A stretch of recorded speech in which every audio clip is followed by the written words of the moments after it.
وَإِذْ أَخَذْنَا مِيثَاقَ بَنِي اسرائیل آیت نمبر 63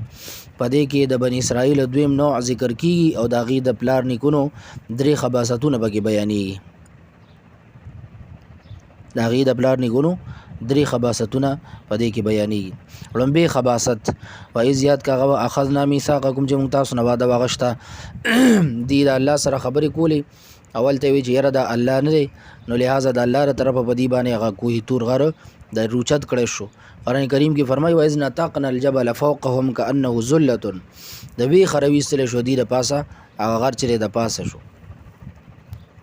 ورفعنا فوقكم الطور موږ د پاسه کستاو د پاسه تور او چتم کستاو د پاسه تور. خذوا ما اتیناکم موږ ته ویلي واخلې تاسو هغه څه چې موږ تاسو ته کوم کتاب درکړی دی بقوت په همت او مضبوطیا سره. واذکروا یاد کې ما هغه احکامات فيه پدې کې دی لعلکم تتقون دی ربای تاسو تقوادار شي پرهیزګار شي. ثم تولیتم بیا تاسو مخ واړو من بعد ذالک پس د دې وادینه فلولا فضل الله پس کنه فضل الله علیکم پتا سبحانه رحمت د الله رحمت لکنتم من الخاسرین نو تاسو د تاوانیانو نه الهالکین تاسو به د هلاکیدونکو نه وي. الله تبارک وتعالى تاسو ته مهلت درک او لہذا د الله په فضل سره تاسو بچ شوي. دویم خباست د يهودو دا ذکر کی يهودو لپاره د هفتې د ورځې تعظیم او پاغې کې د دې به عبادت کو او پدې کې بدی د هر قسمه د ښکار وغیرہ نه هغه منیو. عیسایان د لپاره د اتوار ورځ مقرر و هغه خپل ځان د لپاره د هغې ورځې انتخاب کړو او مسلمانانو د لپاره د جمعې مبارکې ورځ انتخاب شوی دی. ان من افضل ایامکم یوم الجمعه بهترین ورځ هغه په ورځو کې هغه جمعې ورځ ده. د یهودو درې ډلې وي یو فاسقانو دویم صالحینو نیکان خلکو او دریم ساکتینو. فاسقان چې چا په خپل د خیالي په ورځ باندې ښکار دغه ګناه ارتکاب یې کړو. صالحین چا چې بندول او ساکتین چې چا نه ښکار کو نه بندول. نو په دې کې دغه دواړو ذکر دی او د دریم چې کوم ساکتین دي هغې په باره کې دي خاموش نو الله هم د هغې باره کې خاموش دی ذکر د هغې نه شوی. نو بعضې مفسرین فرمایي چې د هغې هم پکې عذاب په هغې هم راغلی او بعضې فرمایي چې هغې د عذاب نه بچ شوي وو. ولقد علمتم الذين اعتدوا من تاسو پیژندلی هغه کسان اعتدوا منکم چې تجاوز کړی دی د تاسو نه. دا دویم خباست دی او د داود علیه السلام د زمانې دا واقعه ده. فی السبت د خیالي ورځې په باره کې الله ورته فرمایلو چې خیالي په ورځ به تاسو لا تعدوا فی السبت واخذنا منهم میثاقا غلیظا خیالي د ورځې په باره کې تجاوز مکوئ په دې ورځ ښکار مکوئ. فقلنا لهم نو الله فرمایي موږ ورته ویلي کونو قردة خاسئین شی بیزوګان ذلیله د الله په حکم سره دا ټول ذلیله شو بیزوګان ترې جوړ شو. او ظاهر القرآن انهم مسخوا قردة على الحقیقه حقیقتا ترې الله تبارک وتعالى بیزوګان جوړ کړو. وعلى ذلك الجمهور المفسرین همدغه د جمهور مفسرین قول له او همدغه صحیح قول له تفسیر روح المانی فرمایي. لہذا مراغی وغیرہ کی تفسیر کې دغه کس نور څه خبر راغلی چیرې دا مسخ ردی حقیقی نه ونه دا خبره صحیح نه ده. بیا معرف القرآن مولانا ادریس کاندیلوی رحمت الله علیه فرمایي چې د مسخ درې صورت لري یو حقیقی نمبر 2 سوری او نمبر 3 معنوي. فجعلنا موږ ګرځول دا واقعه نکالنا عبرت لما دا هغه چا لپاره بین یدیا چې دین وړاندې دي او ما خلفا دین رستری او موعظه او نصیحت مګرځول للمتقین د پرمبردارو د لپاره متقینو د لپاره. دریم خباست د دې خلکو ذکر کیږي په دې آیت مبارکه کې اذ قال موسی لقومه دا اصل کې دی تقدیم او تاخير شوی دی. اصل لري وایز قتلتم نفسا دغه ځای کې واقع ده نو اصل ابتدا دغه ځای نه ده چې یو کسو هغه ډیر مالدار او عامل نومیو د هغه یو لور و او هغه ډیر ښکلې و نو هغه وراره چې د دې جایداد پته مو چې موږ ته به دا جایداد ملو شي او دا لور به زه په نکاح کوم ده نو د دې په وجه باندې هغه چې دی قتل کو په پټه باندې او یو کلي ځای کې چې دی واچو. د هغې نه بعد سهار شو نو بیا چې چغې والې زما تره و چا وجلی دی او د هغې د هغه کلي په خلکو کوم ځای کې چې هغه لاش موجود و لہذا دی اختلاف وکړو رالل چې د موسی علیه السلام له او ته وی چې موږ ته قاتل پکار دی الله تبارک وتعالی د طرفه دی ته حکم شو چې تاسو یو غوا ذبح کې نو د هغې په ذریعې سره چې د هغې کوم یو جز دی یو حصه ده هغه تاسو په مړي باندې ووهئ هغه به راپاسې ژوندی به شي خپل قاتل وښئ به چې دي دغه کار کړی وی نور به څه قسمه مسله نه وه نو دي په هغې کې سوالات راویستل دا غوا چې دی د عمر په لحاظ سره څنګه ده او د رنګ په لحاظ سره څنګه ده او کار به یې کړی که نه به یې کړی داسې قسمه مختلفې خبرې د دې راویستلې د دې په وجه باندې ته حکم سخت شو ځکه نبی کریم صلی الله علیه وسلم فرمایي تاسو سختی مه کوئ او تاسو چې ډېر سوالات مه کوئ الله به تاسو ته د طرفه بیا سختی راشي نو یو دی د ذبح حکم او یو دی د ذبح مقصد یو دی د ذبح حکم ان الله یامرکم ان تذبحوا بقره دلته د ذبح حکم دی او بل د ذبح مقصد سو واذ قتلتم نفسا فادارأتم فيها نو د ذبح حکم مقدم شو هغه مقصد درست شو مؤخر شو ولی نو دی جواب داره چې د ذبح چې کوم حکم دی د هغې تعلق د الله سره او د هغه مقصد چې کوم دی د هغې تعلق د انسان سره په دې وجه باندې چې د ذبح حکم د الله سره تعلق هغه مقدم شو مخکې وروړلی شو د بقرې د ذبح حکم ولې راغلی نمبر 1 د قاتل د نشاندهۍ دپاره د هغې یو دا حکمت دی نمبر 2 چې دا د بعث بعد الموت باندې دلیل وګرځي او دریم حکمت دا دی چې دا د غوا د محبت د تردید دپاره دا حکم وشو چې دوی په زړه کې مخکې محبت د سخي او د هغې عبادت یې کړی لهذا د غوا محبت به د دې زړه نه وځي د دې لپاره د دې حکم راغلی دی وایز یاد کا هغه وخت قال موسی چې ویلي موسی علیه السلام لقومه خپل قوم ته ان الله یامرکم الله حکم کوي تاسو ته ان تذبحوا بقره چې تاسو ذبح کې غوا دا روایتن خدا سره چې غوا ده خو درایتن او معنوي اعتبار سره دا راځي چې دا غوی صحیح ده او دا دی چې دومره سوالات وکړ بیا دا د یو الګ سره وموندله چې هغه الګ د مور او پلار ډېر خدمت کړو او پلار ورته دعاګانې کړې وي د هغې باره کې یو ځل یو سوداګر راغی تاجر او ورته ویې چې دا د هغه ما باندې 80,000 باندې خرڅه که دا هیره خو ماشوم ته انکار وکړه ده ورته وي چې نه چې پلار مې نه مې تپوس کوم بیا ورته چې خیر دی دا د پلار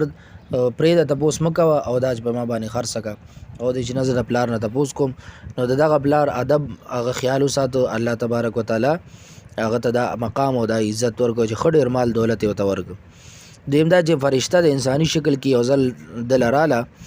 او د ده سره چې کوم سخي و د هغې قیمت به بار بار زیاته و د به چې نه زه پلار نه تپوس کوم هغې به چې دا راکړه پلار نه تپوس مه کوئ چې نه زه پلار نه تپوس کوم په دې باندې ورته فرشتې خوشخبري وروله چې دا څه به کسان راځي او دا به تاسو د هغې دپاره وساتئ او داسې ډېر مال دولت به درته د دې په وجه باندې میلو شي یا زه علما کرامو لیکلي چې د مور او پلار خدمت څوک کوي الله تبارک وتعالی ورته د دنیا مال دولت ورکوي او استاد محترم ګومن سے فرمایي چې څوک د استادانو خدمت کوي نو الله ورته د علم دولت ورکوي قالو دی ویلي اتتخذنا هزوا آیا ته مونږ نیسي په ټوکو باندې یعنی مونږ پورې ټوکې کې قال ویلي موسی علیه السلام اعوذ بالله پناه نیسم په الله سره ان اکون من الجاهلین د دې خبر نه چې زه شم د جاهلانو نه یعنی د خلکو پورې ټوکې او خنداګانې کل جاهلانو کار دی قالو دی وړاندې تفتیش وکړو ادعو لنا ربک غواړم د بار خپل رب نه یبین لنا چې بیان کې مونږ ته ما هي صد صفت د دې عمر سره قال جواب تو شو انه یقول شاندار یقول الله وی ان بقره داسې غوا ده لا فارض نزړه ده ولا بکر نوړه ده عوانم بین ذالک د دې په منځ منځ کې ده ففعلوا ما تؤمرون تاسو کار وکړئ چې څه حکم درته شوی دی او نورې خبرې پرېږدئ قالو دویم تفتیش کوي ادعو لنا ربک وغواړه موږ دپاره خپل رب نه یبین لنا چې بیان کړي موږ دپاره ما لونها څه دی رنګ د دې قال ویلی موسی علیہ السلام انه شاندار یقول وی الله انها بقره دا غواره صفراء او زیړه ده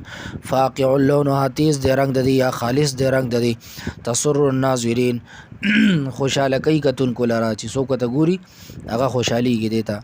قالوا غي ویل ادعو لنا ربك غواړه موږ د بار خپل ربنا يبين لنا ما هي بیان کی موږ د بار سره صفت د دی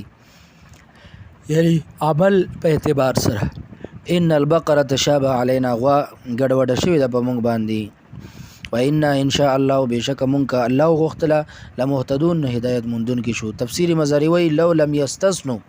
نبی کریم صلی الله علیه وسلم فرمای کدی ان شاء الله نه ویلې لما بوینت لهم اخر الابد نو دی ته بیا تر قیامت پورې دغه نو بیان شوی خو دی ان شاء الله وای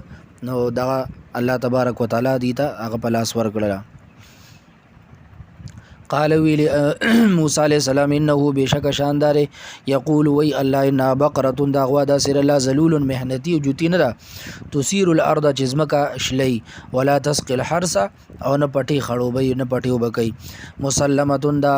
پاک رلاشیت فی اس قسم داغ نشته په دی باندې قالوا غویل الان جئت بالحق واسترا تاګو په حق خبره باندې فذبحوها اغي ذبح کړل او ما کادو يفعلون او قریبا نو چې دا کار کړی وي وای زیات کا قتلتم نفسا چې تاسو قتل کړو نفس عامل نومیو او چا قتل کړو د خپل وراره قتل کړو فدارتم فيها تاسو اختلاف وګبدي کې والله مخرجون الله کار کوون کړي ما خبر لره کنتم تکتمون چې تاسو پټولي فقلنا مونږ ویلي اضربوه ببعض یا اوه دا مړ به بعد په بازي سره دی غوا نو یا جبا او یا جری زړه داغي پمړی باندې واله شو پاغي سره غرا پاسید او الوی چې خپل وراره وجلم او واپس فورن مړ شو کذالک د غرنګ یحیی الله الموت الله بجوند کی مړی و یریکم آیاته او خی تاسو ته الله خپل آیاتونه لعلکم تعقلون دی رب تاسو د عقل خاوندان شي ثم قصد قلوبکم یستغفرون سخش پدې کې شکوی بیان دی من بعد ذلک پس د دینه قرآن کریم کی راضی فبما نقضهم میثاقهم لعناهم وجعلنا قلوبهم قاسیه وادي بما توله داغي په وجبان الله وی لعناهم موږ په لعنت روګرځو وجعلنا قلوبهم قاسیه او زلون موږ د دې سخو ګرځول د زړه د سختیا علامات سری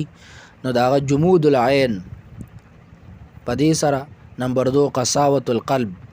د زړه سختیا نمبر 3 طول العمل وګدو امیدونه جمود العين مطلب دا چې جړاګان نه ورزي سترګو نه اوخ کنه راځي نمبر 4 حرص علی الدنیا د دنیا حرص به زیات وي دا رزله سختیا علامات دي علاج سره ترمذی شریف کې حدیث مبارک دی چې د یتیم په سر باندې لاس راخکل د غریبانو د مسکینانو پرورش کول او د انسانانو سره همدردی کول دا ذریعہ ده د زړه د سختیا د لری کولو د ختمولو د غی علاج دی فهي كالحجاره دا شو د کانی بجنه او شد قسوه یا دا غینم سخت و ان من الحجاره بکانو کې درې قسمه کانی دي بعضی دا سری چې اغي لما يتفجر من الانهار جاری شي دا غینه نهرونه و ان من بعض اغي لما يشقق چوچ فيخرج منه الماء دا غینه وبروزي هغه تیزی وی او نمبر 2 دا دویم چې دی دارو وی و ان بعض هغه دی لما يهبط من خشيه الله چې ارغړي د الله د خشیت او د الله د يرینا نو تاسو د زلون چې د کانو نمسخ شو چې باغی باندې اثر کیږي خو دې تاسو زړه کې اثر نشته و الله بغافل عما تعملون نه دی الله به خبره دا غسنه چې تاسو کوم عملونه کوي افتطمعون ايؤمنوا لكم دا د نوع ثانی تتمه را پدې کې د خباست په لحاظ سره د يهودو د 15 ډلو ذکر کیږي پکې نمبر 1 محرفین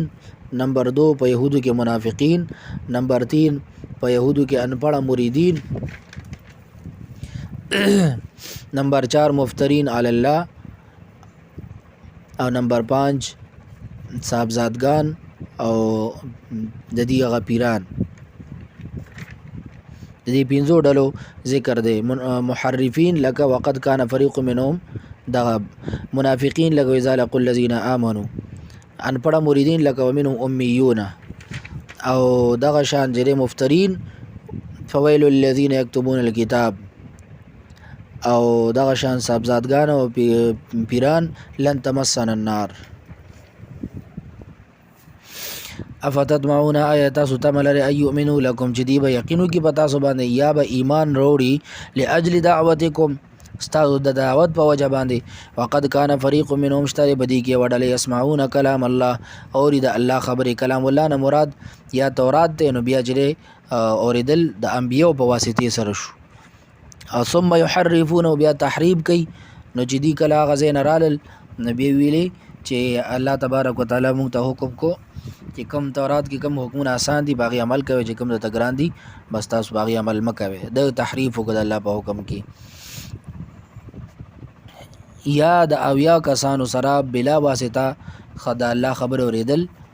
او رست بیا اعلان کول دا خبره نو یا د کلام الله نه مراد دغه دی برای راز د الله خبره دا اوریدل وقد كان فريق منهم يودل وبدي کی يسمعون كلام الله اذا الله كلام يورد خبر يورد ثم يحرفون بتحريف کو بقي من بعد ما قالوا وهم يعلمون کدا الله کلام شي نو تحریف مطلب بیا شو چې داغي کې به حکم بدلو لکه مثال به تور مخکې ذکر شو چې مالدار به هغه ته بجری د رجم پځې د مختورول په خرص ورول دغه خبره وا دا تحریف به کو او کنه د الله کلام د الله خبري شي مراد نو بیا چې الله راته ویلو چې کوم آسان دي په عمل کوي کوم سخت دی غپرې دی بیا به تحریف دغه مطلب شي ثم يحرفون بیا بدلو من بعد ما قالوا پس دین جدي پیدل و هم يعلمون ديتا خپته و علمو دویم ګرو واذا لقوا الذين امنوا ذکر دي ملاقات کیا کسانو سره چې ایمان وروړي قالو دی آمنا مونږه ایمان وروړي واذا خلا بعضهم ذکر ځان لشدا منافقان بعضی سره علانیه يهود سره قالو دی اتحدثونهم آیات سو بیانوي مسلمانانو ته د تورات احکام داغې نه ولې خبرداري ورکوي چې دا د نبی له صلوات و سلام دا د نشانات دي داغه بما فتح الله په هغه څه چې الله ښکار کړی علیکم بتاسو ليحاجوکم چې جګړو کې تاسو عند ربکم د الله پنيز بیا د قیامت پر ورځ پتا سو باندې اتمام حجت په تور خبري دلایل ذکر کوي افلا تعقلون آیت سو عقل لري نو الله ته دین پټ کې نو الله نه خنه پټوله او لا يعلمون آیت د پتن شي ان الله بشک الله يعلم پويږي ما باغ سبان یسرون چې دی ښکار کوي پټي و ما یعلنون هغه چې دی ښکار کوي ومنهم دریم جماعت امیون بعضی انپړ مریدان دي لا يعلمون الكتاب علم وسنش د کتاب الله مانیه مگر تشي ارزوګانې د دروغ او غلط خیالات د دې سره دي وانهم الا يظنون او نه دي مگر تش ګمانونه کوي او به بنیاده به سند خبري ذکر کوي فويل للذين هلاكت دا کسان لپاره یكتبون الكتاب دا سلورم جماعت ته چې کتاب د ځان لیکي به ايديم بخپل لاسونو سم یقولون بیا وی هاذا من عند الله د الله طرف دی ليشتروا به ثمنا قليلا چې پیسې بیوالي د پیسو د بارا د الله د حکم بدلول او د ځان اجر خپل لغولي کله هغه ته د الله د حکم ټایټل ورکول دا غلط کار دی نو دی د بارا هلاکت دی فويل لهم مما كتبت ايديهم هلاکت دی د بارا بسب دا غس لیکل وکړل لاسونه دی ويل لهم مما يكسبون هلاکت دی د بارا بسب دا غس دی کوم کسب کوي قالو دی ویلن تمسن النار ورګز بمسنه کی مونږ لره اور الا ايام معدوده مگر ادشمیر ورزي د يهودو دا عقیده چې د ټول دنیا زندگی چې اویا زره کار دي او وزره کال دي او د هر کال په سر کې چې یو ورځ به موږ ته سزا راغلی یا زه ورځي به سزا یا بعضی وی چیرې راغ سلوي خو ورځي د عبادت کړي دا به سزا ملوي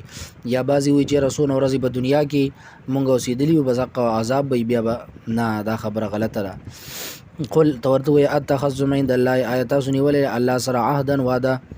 الله سره وعده کړی ده فلا يخلف الله وعده والله خلاف نه کوي د وعده ام تقولون على الله ما لا تعلمون یا تاسو وي په الله باندې خبري چې تاسو ترغي علم نشته قیامت پورز باندې د دوزخ نه به چاته نجات ملاويږي تفسیر ابن کثیر کی یو دعا ذکر کړیا چې تاسو دا دعا غواړئ اللهم اني اعهد اليك في هذه الحياه الدنيا یا الله تاسو رضا وعده کوم په دې دنیا کې بانك وحدك لا شريك لك تجدي یو ذاتی تاسو شریک نشته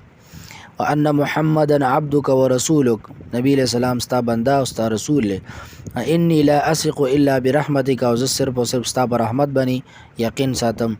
ان تکلنی الى نفسي تقربني من الشر وتباعدني من الخير الله کتا ز خپل نفس ته اوس پارلم نما بشر ته ورنږدې کی او د خیر نه مليږي فاجعل لي عندك عهدا ما لپاره وګرځوه ځان سره وعده توفیه یوم القیامه چې ته به پوره کړي د قیامت پر ورځ انک لا تخلف الميعاد ته د خپل وعده خلاف نکی خلاف نکی اللهم إني أعهد إليك في هذه الحياة الدنيا بأنك وحدك لا شريك لك وأن محمدا عبدك ورسولك وإني لا أثق إلا برحمتك إن تكلني إلى نفسي تقربني من الشر وتباعدني من الخير فاجعل لي عندك عهدا توفيه يوم القيامة إنك لا تخلف الميعاد. تفسیر ابن کثیر. ورلته کې دې ځان خبرې کولې معلومه دا شو چې د امت رشته چې کله د علم او د عمل د امت د علم او د عمل رشته چې کله د خپل نبی نه کټ شي نو بیا د هغې ارزوګانې د هغې غلط خواهشات بیا هغه څه جوړ شي هغه غلط عقیدې جوړې شي. وقالو دی وی لن تمسنا النار هرگز به نه مسکوي موږ لره اور الا ایاما معدودة مگر ورځې ګینې چونې شمار ورځې. قل ته ورته وایه اتخذتم آیا تاسو نیولې عند الله الله سره عهدا وعده فلن یخلف الله هرگز خلاف نه کوي الله عهده د خپلې وعدې. ام تقولون یا تاسو وایه الله په الله باندې ما هغه خبرې لا تعلمون چې تاسو سره د هغې علم نشته دی. بلا ولې نه من کسب سیئة چا چې کار وکړو د ګناه واحاطت به خطیته او احاطه وکړه د هغه نه ګناهونو یعنی لاندې بره ښي سایډ ته ګس سایډ ته او مخې ته وروسته هر طرف ته د ګناه او ټوله ګناه نه غیر چاپېره په زړه کې ذره برابر ایمان نشته.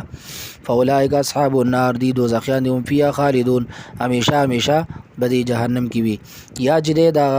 که دغې نه همداسې ګناه شي کفر نه شي نو خالدون نه مراد به مکس طویل شي ډېر وخت به دې جهنم کې تیروي. والذین آمنوا هغه کسان چې ایمان وروړ وعملوا الصالحات او نیک عمل کوي اولئک اصحاب الجنه دا جنتیان دي هم فیها خالدون همیشه به په جنت کې وي. الله دې نصیب کړي الله دې جهنم نه نجات نصیب کړي. صدق الله العظیم.